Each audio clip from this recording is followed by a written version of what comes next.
Welcome to Top Reads Reviews, where books do not just sit quietly on shelves but speak. Books argue and sometimes expose the uncomfortable truth.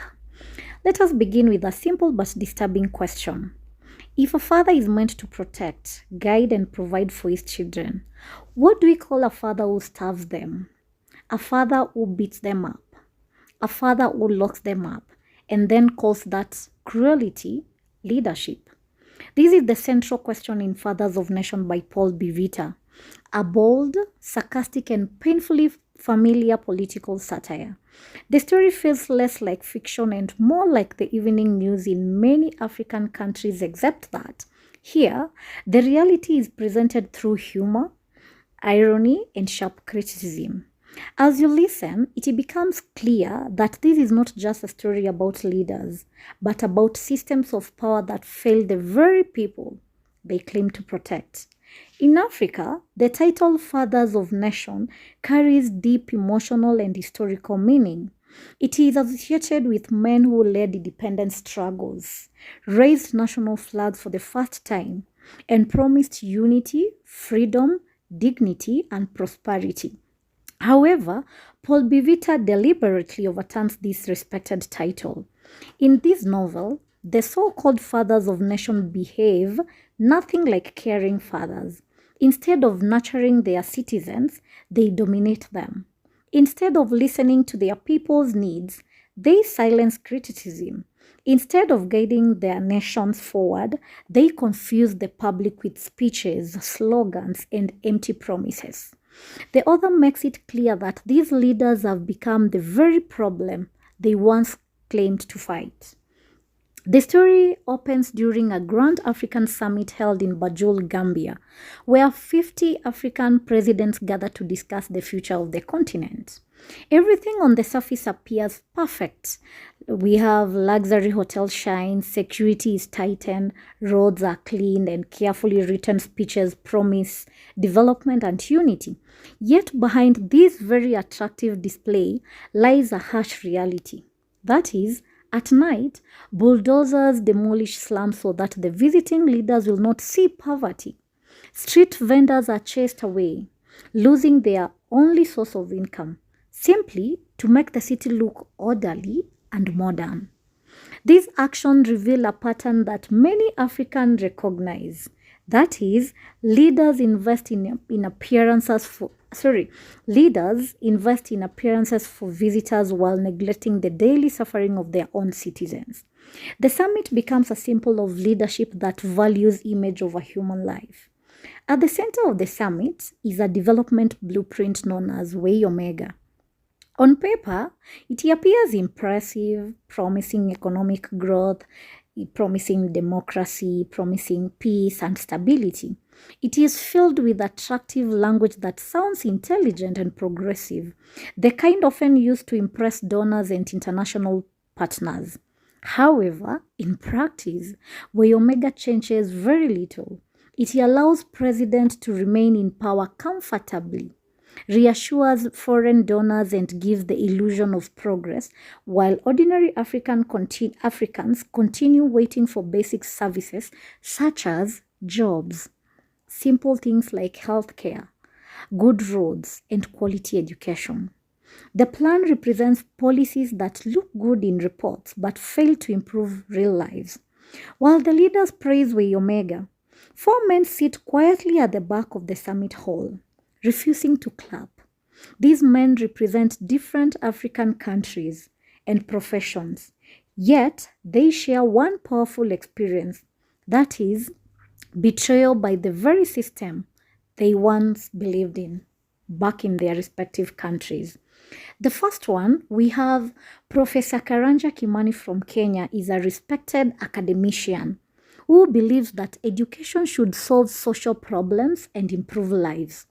Despite his dedication, his salary cannot sustain his family while politicians grow wealthier through corruption. His personal tragedy occurs when his daughter dies in a road accident caused by poor infrastructure and government negligence. Instead of justice, he meets silence and his wife leaves him, believing that his honesty and principles have made him a failure. His story reflects how integrity is often punished rather than rewarded. Secondly, we have Comrade Nobile Melusi from Zimbabwe. He represents the forgotten freedom fighters. He risked his life during the liberation struggle, believing independence would bring equality and justice. Instead, after independence, the new government turns violent against its own people. His community is targeted.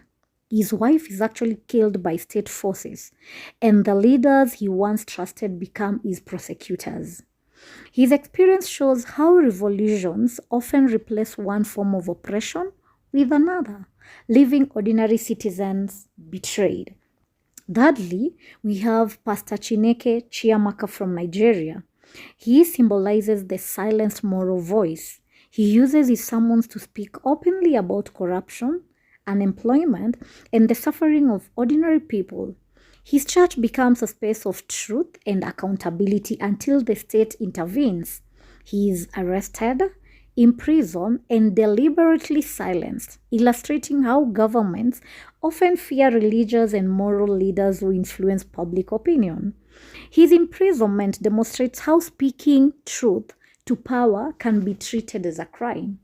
Then the last one, we have Engineer Saif Tahir from Libya. He begins as a loyal supporter of the regime, believing strongly in order, authority, and national strength.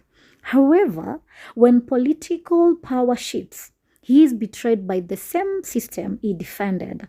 He loses his position, his dignity, and even an eye in a violent conflict.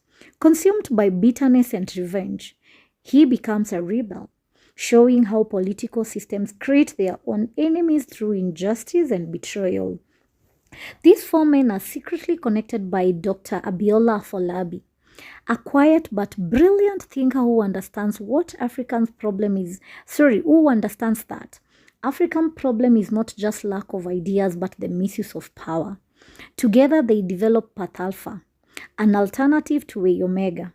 Unlike government plans written for donors and conferences, Path Alpha focuses on people. It calls for citizens to organize, citizens to question authority, citizens to demand accountability, and actively participate in shaping their future.